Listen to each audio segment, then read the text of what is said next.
Бүгін 9 февральда Бишкек шаарындагы Парк Отель мейманканасында эл аралык миграциялык коопсуздук, саясий жана укуктук процесстер, көйгөйлөр, коркунучтар жана алардын Борбордук Азия өлкөлөрүнүн контекстинде Кыргыз Республикасынын улуттук коопсуздугуна тийгизген таасири аталышындагы эл аралык илимий практикалык конференция болуп өттү. Иш-чарага Кыргыз Республикасынын Жогорку Кеңешинин эл өкүлдөрү жана Казакстан, Өзбекстан, Монголия, Россия, Германиядан эксперттер келип катышты.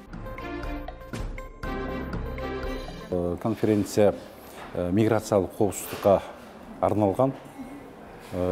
Биздин жакынкы мамлекеттерибиз Өзбекстандан, Казакстандан өкүлдөр келишти, Монголиядан келген өкүлдөр ушул миграциялык абалды өздөрүнүн мамлекеттин деңгээлинде жана эл аралык деңгээлде толугу менен баамдап көрсөтүп атат. Чынында бул көйгөйдү жараткан чоң суроолордун бири болуп эсептелет. Анткени биздин да Кыргызстаныбыз миллиондон ашык элибиз миграцияда жүргөндүгүн бүгүн статистикалык деңгээлде бизге алдыбызга тартып көрсөтүп беришти. Чынында эле бул коопсуздук, бул мамлекеттик деңгээлде коопсуздук элибиздин, коомубуздун деңгээлинде жүргүзүлүп аткан, чынында болуп аткан окуя.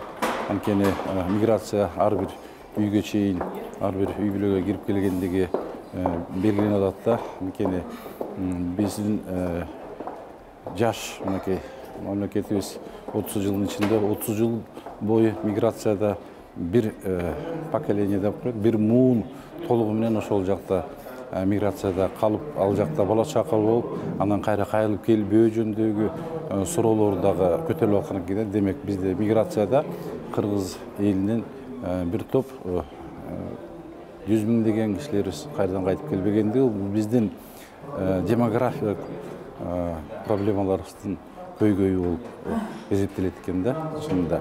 Анан кийин бизде улуттук академия өкүлдөрү бизге жүргүзгөн илимий изилдөөлөрүн ушул 7 область боюнча, мурда Бишкектин деңгээлинде жүрүшсө, азыр 7 область толугу менен изилдеп чыгып, ал жакта ошо миграциянын негизинде бул үй бүлөлүктүн кыйын абалда болуп аткандыгы, ата энеси жок өскөн, толугу менен балдар окууну бүтүп кеткен балдардын жашына чейин айтылып атат. Ал эми мектепте ошол балдар ата энелүү балдардан психологиялык жактан кем болуп өсүп аткандыгы, кыйынчылыктын негизинде кем болуп калгандыгы баардыгы ошо анализдердин негизинде көрсөтүлөт. Муну ошол ар бир 7 областтан көрсөткөндө азыркы учурда бул мектептин деңгээлинде, эгерде мурда үй бүлөнүн деңгээлинде көрсөтсө, азыр мектептин деңгээлде директорлар, ошо мугалимдердин көтөргөн суроолор чынында эле ата энеси өскөн балдарды, кыйынчылыкта өскөн балдардын сабакты кабыл алуусу жана ошолордун деңгээли өтө төмөн кабыл алуу, бул ата эне жагынан да көп ролду ойногону айтылып атат. Ошону менен бирге ата энеси миграцияга кетип калып, жаш балдар калып, туугандардын колунда, тайке жээндердин колдорунда калып, андан кийин зор зомбулуктун үстүндө өсүп аткан балдардын кыйынчылыктары, абал көйгөйлөрдү толугу менен ушул эл аралык илимий практикалык конференцияда толугу менен көрсөтүп айтып беришти. Бул ушундай эле окуялар биздин жакынкы мамлекеттерибизде толук жүрүп аткандыгы эсептелди. Канча миңдеген, 100 миңдеген кишилерибиз кайсы мамлекетте жүрүп аткандарын бүт статистикасы биринчи жолу ушул толугу менен жайып көрсөтүлдү.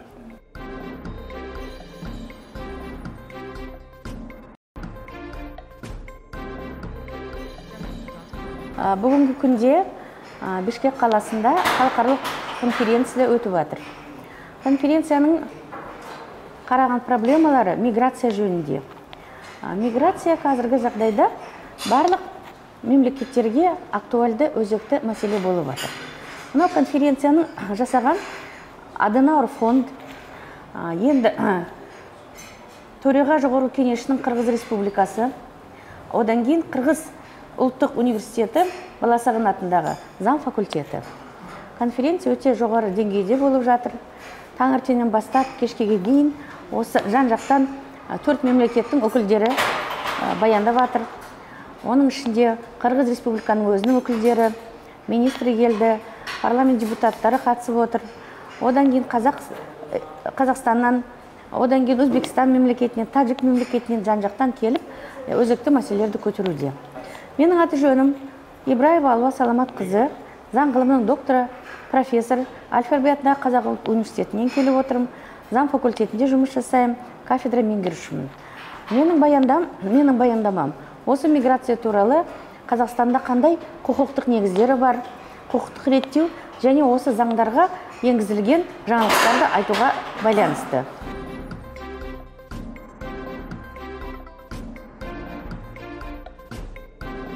Сегодняшняя научно-практическая конференция миграционной безопасности принимает участие как ученые, так и практические работники.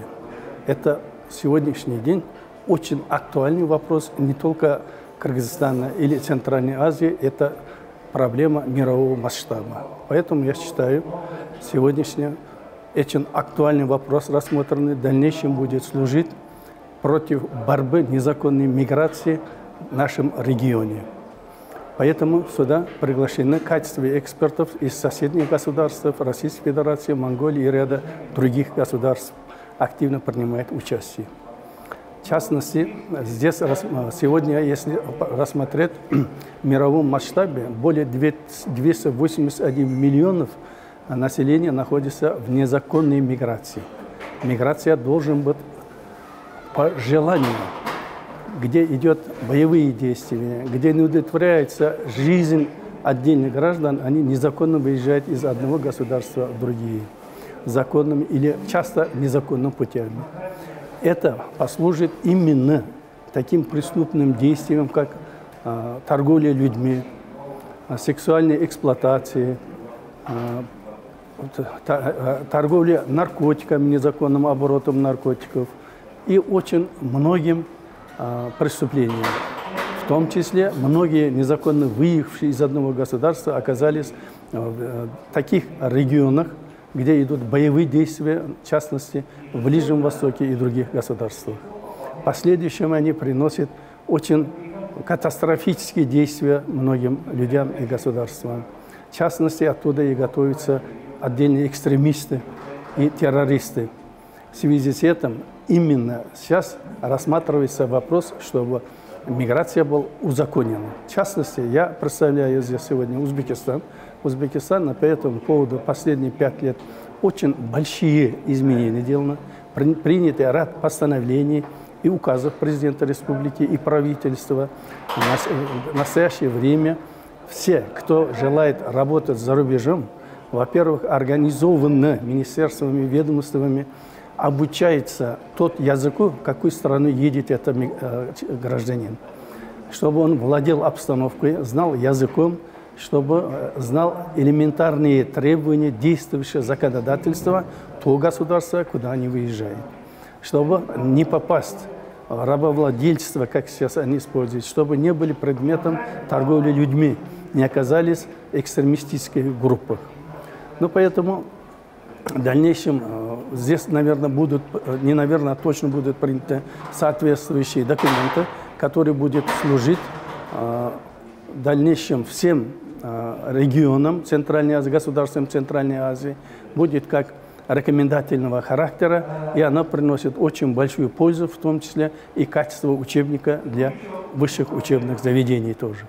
Поскольку здесь принимают очень много ученые, каждый они на основе своего опыта и фактов рассказывает и конкретно определяется, какие меры в этом надо принимать.